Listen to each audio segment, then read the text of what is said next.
Well, I think I was really proud of the way the team as a whole kept fighting throughout the year through some tough results in the beginning of the season, and really worked hard to put together our brand of football by the end of the year. We definitely lost some key seniors in places that we're looking to replace, but I think overall we're really excited about the guys that we brought in. We didn't really start out too hot. We were 3-8 at one point. And then we moved some people around, and we found a formation that clicked with the right people. We went on a 6-game win streak and ended up being 9-8. Put us second in the league and brought us to the league tournament. So rough start to the beginning, but we ended pretty strong. I think we need to start faster. I think everybody on our team who is a returner knows that and understands the fact that if we start slow, we're going to get caught in the same hole that we were at the beginning of last season. And just really buying into the mentality of defending, which has been what Coach has been preaching since I've been a freshman here and long before I've been here. So I think getting the new freshmen to buy in and continuing the culture that we had at the end of the season where we were getting shutouts and beating teams 2-0, 1-0 like we want to, I think those are the two main takeaways. It's been a while since we had a number of seniors. We had 1 or 2 last year, 1 or 2 the year before.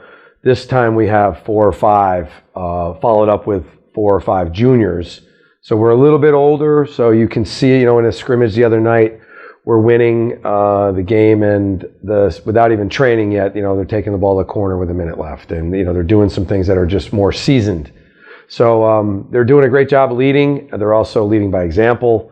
So it's been a good preseason, good group, and these guys have had a lot of minutes, so there is a lot of experience. We all are pretty soccer savvy. We know how to we understand how to defend and why we do certain things. So when he brings a new plan, when we say we're playing like St. Lawrence or we're playing Elizabethtown for our first game, we come with different game plans because each team is different players and play a different style. So if a team plays like a 3-5-2, we have to adjust, switch our defensive positioning, and all that stuff. In the St. Lawrence game, he noticed something, a pattern in the way they play. He countered it.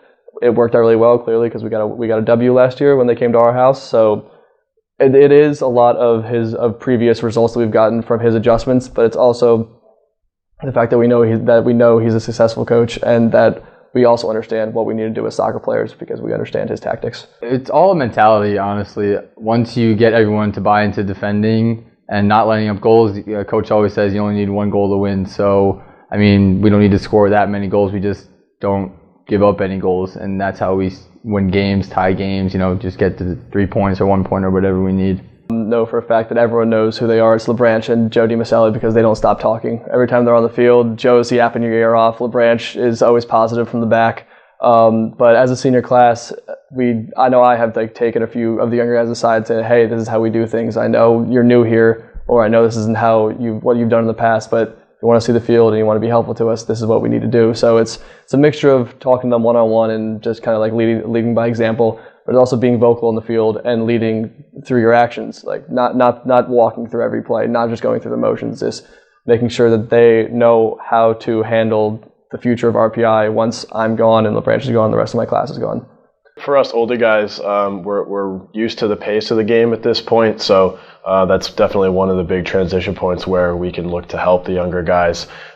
Is we're more comfortable in the pace and help them learn how to play 1- and 2-touch football that will allow them to be successful. And as long as we keep the ball moving, when people start to dribble, that's where they tend to get stuck. So that's kind of one of the biggest things that we're able to help the new guys with.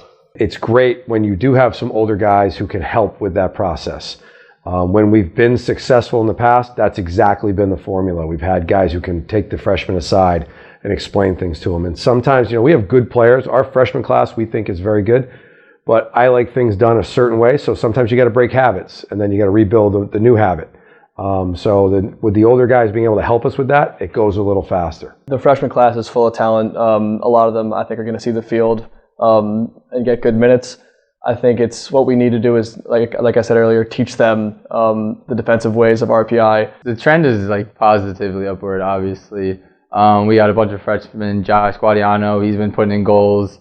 Ben Kogan in the midfield, and a bunch of other people. Andy on left back, he's been helping us out too.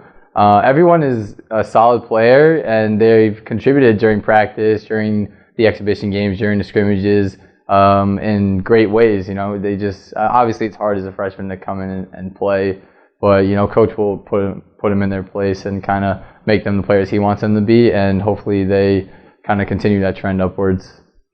Coach has always preached to us, you play every second. It doesn't matter if it's the 5th minute in the first half or it's the 89th minute and at the end of the game, whenever an opportunity pops up, you need to pounce because they are very few and far between, like you said, in soccer. We do our best to create chances, but if you can wear a team down for 85 minutes and an opportunity pops up in the 88th, we're going to take it, and we don't care if it comes late, if it comes early. If we can put it in the back of the net, we're going to put it in the back of the net. Some of our goals are ridiculously lofty, but we do it one at a time. So we're focused right now on Elizabethtown, and after that game, we'll be focused on Dickinson, and then after that, it's the next team on the schedule.